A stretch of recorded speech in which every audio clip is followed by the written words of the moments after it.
Hello, welcome to Lemon Series, where we talk movies, television, and wrestling. I'm, of course, Lemon himself, Zeke Lemon, and this is my review for Monday Night Raw. But before we get into that, let's get the house clean out of the way. Share, leave a like, comment, let me know your thoughts on Monday Night Raw, and of course, hit that subscribe button as it helps me grow into my YouTube career. I would greatly appreciate it. Now, all that out of the way, let's get into it, shall we? I love this episode. I'm not even going to sugarcoat it. I absolutely love this episode. We got our last time that John Cena will be in Boston as a in-ring competitor. I do think he resides. No, he lives in California. Actually, I'm not sure. I'm not that deep into my John Cena knowledge, but it's his last time in his hometown as an in-ring competitor. He's coming out. Triple H gave this big spiel beforehand, which I think was the right thing to do. I know a lot of people are like, this man just can't get enough of himself. I would say this: if Vince McMahon was still around, he would definitely be out there to introduce John Cena. I would even go one step further. I would say every entrance that John Cena was going to do throughout the whole entire year, Vince McMahon would have been giving it out to him. So I don't mind Triple H doing this, saying, hey, he's the GOAT, and, doing all these different metrics. You can say who was great in the ring, who could cut it on the microphone, who was great at PR, who was great at box office. Only one person was really able to be consistent in all of those attributes for it. There were others, for sure, but John Cena is definitely up there for that. John Cena comes out. I thought he would cry, but he did not cry. He's just saying he's very thankful for everything. He only asked for two things on this retirement tour. One, on his last day, while he's getting ready for his final match, the undercard, he wants to be main roster versus NXT. I love that idea. Hopefully, maybe that can be Saturday night's main event identity moving forward if we are to continue this show. I've heard the viewership hasn't been great ever since it has been brought back. So maybe Saturday night's main event is not around for the long run. But, while it is still around, I wouldn't be mad if that just becomes the thing where, it's just NXT versus main roster, just to showcase some talent all the way around. And then his second one was to come back to Boston. This is when Dominic Mysterio comes out. The dirt sheets for telling the truth. Dominic does great for what he is. Telling Cena, let grown folks talk and all that. Cena hits him with the fine speech. Bada bing, bada boom. We have the IC title match. That was happening immediately. I thought it would be announced for later, and that would be the main event of John Cena versus Dominic Mysterio. Maybe we probably should have done that. Now, I like the ending for what we did, the ending part of it. The finish of the main event I wasn't a huge fan of. We'll get into that a little bit. But yeah, the fact that we were just getting thrusted right into the IC title match, this is how we were starting off Raw. Overall, the match was kind of, an afterthought is not the right word, but it kind of was, right? Like, it had nothing mattered for what we were going to be doing in the ring, because we kind of all knew what the finish was, is that John Cena was going to become a Grand Slam champion. I thought it would have been pretty funny if Dominic Mysterio would have won. It would have been the wrong decision to make, but it still would have been very, very funny to see, and it would have been a hell of a rub for Dominic Mysterio, absolutely. I was kind of hoping we would go full Super Cena. You know what I mean? I wanted JD and Finn Balor to get involved, and Cena has to fight them off. I wanted the El Grandes to come out too.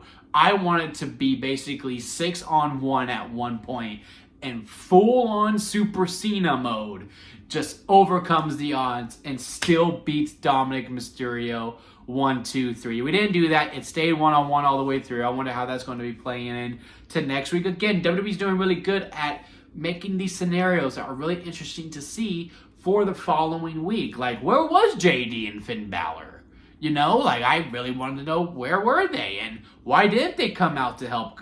Like, I know they hate Dominic now, but still, I would have thought we would have got a backstage segment like, where were y'all? And he goes, no, mate, why'd you go out and just start a fight with John Cena anyway? That was pretty stupid on your part, in all honesty. So I'm very curious to see that. But yeah, this whole match was just a build to a finish. I did love the Eddie Guerrero spot where, he fell and Cena's like, I was around when Eddie himself was doing it. I'm not falling for it. And then a new meme was born when Cena hits the wink on Dominic. That was a lot of fun. But yeah, John Cena becomes the IC champion. And damn right, man. Damn effing right. Love the pyro that we had with it. Hopefully I can find that picture and that can be the thumbnail for this video is the one where he's up in the air, up on the ropes with the title up. Right before he says the champ is here and the pyro goes off. Or maybe he says the champ is here, then the pyro goes off. But yeah, great visual. Absolutely loved it. And then everything else on this Raw too. For the most part, I really much enjoyed. Again, the only thing I didn't really like on this episode was the main event, not the match itself. The Kabuki Warriors versus Alexa Bliss and Charlotte Flair was great. It's just, we have now gone 3 main events in a row, right? Because our tag team main event last week, where we did the Vision versus Jey Uso and CM Punk, into no contest. Then we get to Alistair versus Cody on Friday. Again, it ends in a no contest.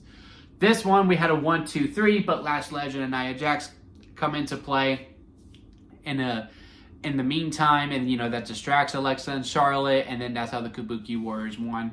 Overall, I don't mind it because Kabuki Warriors are heels, but I do think Nia and Lash could have came out afterwards.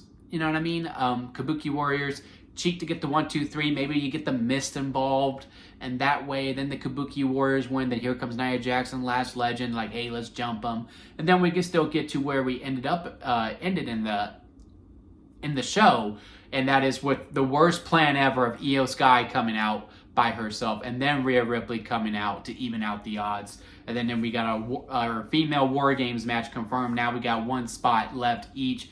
Maybe you could do Stephanie Becerra on one and Nikki Bella on the other. I heard the rumor is that Becky Lynch will be with the bad guys and AJ Lee is going to be with the good guys.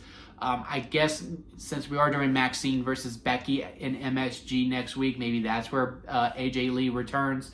But I do also think maybe Roman Reigns returns on that show too. So do you really want to do that double pump, if you will, of major returns? I mean, you already got John Cena's final Raw ever. He's now going to confirm the rest on that. You're going to have Javon Evans versus Gunther.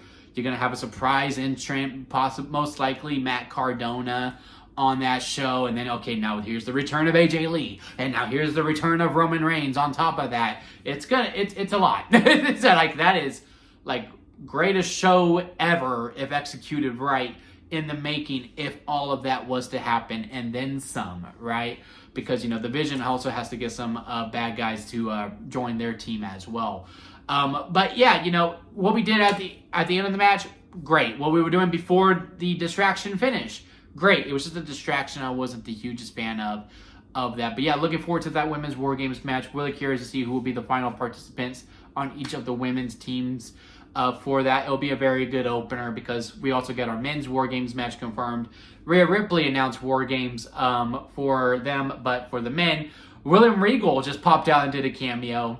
And my friend actually texted me this too. He goes, if you weren't like us, who really knew about the lore of William Regal shouting War Games, and this was your first time seeing him, you were probably really confused. And now I do kind of hope this just becomes a bit, and no one explains it. And every year, more people just get in on the joke that at some point in November, William Regal's going to pop out from out of nowhere and just go, War Games! And just spaz out and then leave, because it was great. It was absolutely fantastic. Team Punk versus Team Heyman, or Team Punk versus The Vision in War Games. Again, I'm assuming Roman Reigns is going to join with the good guys because Jey Uso is going to call him in.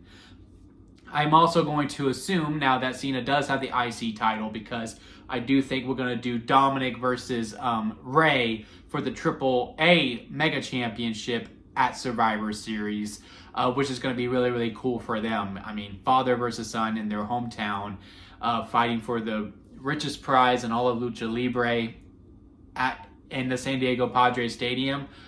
I mean, what a dream, right? But then Punk's going to go to Cena and be like, look, I need your help with this. I like Cody.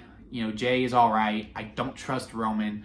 I need the person I need to trust the most right next to me too. I do trust Cody, but you're the guy that I need really by my side. And Cena's going to be like, yeah, I'll help you. I was gonna be there anyway. There you go. There's your 5 for your good guys. I heard the rumor is that Brock Lesnar is going to join the good guys, but I also heard Brock's not going to be back until the Royal Rumble.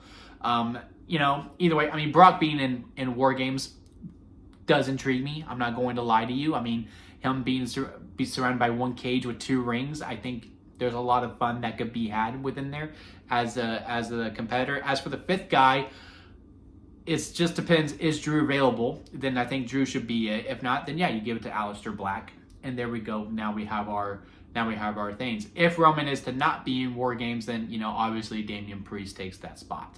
But yeah, looking forward to the men's War Games match as well. Again, very, very intrigued to see what will going to be happening over there. They did really good, really spicing up Survivor Series, spicing up that John Cena farewell match, Saturday night's main event. They did really good with that. Everything else on the card, Stephanie Becerra versus Raquel Rodriguez. Look, y'all know that I think Raquel Rodriguez is like most improved wrestler of 2025, and I do think she deserves a title in the near future. It just wasn't going to be today, no matter how much we really wanted to do that. And also, again, with the commentary, just so on the nose with this Nikki Bella. Oh my God, they're such good friends. They love each other so much, you know. Just the other day, you know, Nikki Bella had her car broke down. And you know who came to save the day, even though she was 1,000 miles away, is Stephanie Becerra, because that's how good friends they are. Doesn't matter how far apart they are always going to help each other. And I was really thinking, and now I'm not one of the people in the crowd that was like, John Cena left you, but I was like, well, you know, they did break up. They were a very public couple. At some point, Nikki Bella's going to turn heel. It would be fitting to do it here in Boston because the crowd would react to her due to the history between Nikki Bella and John Cena, right? And sure enough, that's what WWE exactly what they did, and they did react, and they did say some things that a lot of people weren't a huge fan of, which, like they said, John Cena left you. Again, that one doesn't really do much of anything to me, really. Like, people are going to be rather going to say stupid stuff no matter what. And again, the relationship was really public. I thought the heel turn was done with beautiful execution. I even loved the little silliness of, I'm no longer wearing red. I'm wearing black because I'm a bad guy. Like, that stuff. Like, again, this whole feud has been really, really on the nose, or this build-up within the story has been really, really on the nose. Let's just put a little cherry on top and show how evil Nikki Bella is now because she is wearing black. Like, I liked it. I liked everything that we did. I liked the match between Raquel and Stephanie where, you know, it was just chopping down the tree, right? Like, Raquel's really, really tall. Stephanie's not as tall, so we had to bring her down as much as possible. It's a build up to that corkscrew moonsault that Stephanie Becerra does. Love the move. And then, of course, everything afterwards. I really did enjoy it, and I am looking forward to this match that I would assume that we were going to do at Survivor Series, right? So, yeah, again, overall, this episode of Monday Night Raw was absolutely fantastic to me. Everything else, I can't really recall anything that's really major to talk about. But yeah, I'm really looking forward to what we are doing. Oh, the John Cena tournament, of course. Rusev beating Damian Priest, like the storyline of the Eye coming into play. So yeah, I really did enjoy that. And, you know, it made sense. And, you know, it's going to continue on the feud between Aleister and Damian Priest. I don't know what they did because they really made sure to show Damian's eye, and it was completely bloodshot. And I don't think that was a contact. I think Damian's eye is actually messed up really, really bad. I hope he is okay. But yeah, fun back and forth between them. Shinsuke versus Sheamus as well was also really a lot of fun. I probably would have given it to Shinsuke over Sheamus, but I'm not mad that Sheamus is moving on. We don't know what the bracket is. I'm going to assume it's whoever was first will be going facing whoever was first next week, right? So if Javon Evans versus Gunther, which I would assume that will be the first match next week, then the first semifinal round, or quarterfinal round, if you will, of round 2 on the Raw bracket would be Rusev versus Gunther, right? And then Sheamus will get the winner of Solo Sikoa or the mystery opponent, who I am assuming is going to be Matt Cardona. Or it could be Chris Jericho. Charlotte did do the Walls of Jericho version of the Boston Crab, which she really should have just done a Boston Crab because, again, they were in Boston. But hey, it is what it is. So I'm going to assume that because I don't think we need to do Rusev versus Sheamus against yet, which means one of them is going to lose the next round, and whoever's facing Gunther is going to be the one that loses because Gunther's going to go deep into this tournament. He's just now returning. But yeah, can't wait for next week. I can't wait for Gunther versus Javon Evans. Like, Gunther's going to destroy him, and I mean that complimentary to him because Javon Evans can sell his ass off. I'm looking forward to Stephanie Becerra's reaction to Nikki Bella. I'm looking forward to seeing who CM Punk is going to recruit, even though I have a pretty good idea who is going to be on his side. I'm curious to see that IC title match between Maxine Dupree and Becky Lynch. And, of course, John Cena's final Raw ever. Cannot wait to see. That's going to be really, really cannot miss TV. Do not know how I'm going to do it because the Cowboys also play on Monday Night Football next week. So I am going to be, I don't know what I'm going to do, in all honesty. But I will be tuning in some way, shape, or form. But yeah, let me know what y'all think about this episode of Raw down in the comment section. Leave a like if you made it this far within a review. I do greatly appreciate it. And again, hit that subscribe button as I am trying to grow into my YouTube career. And don't forget to squeeze the days, guys, because life is too short not to give you all. So squeeze every opportunity that you can. Until next time, I'll see you here at Lemon Studios.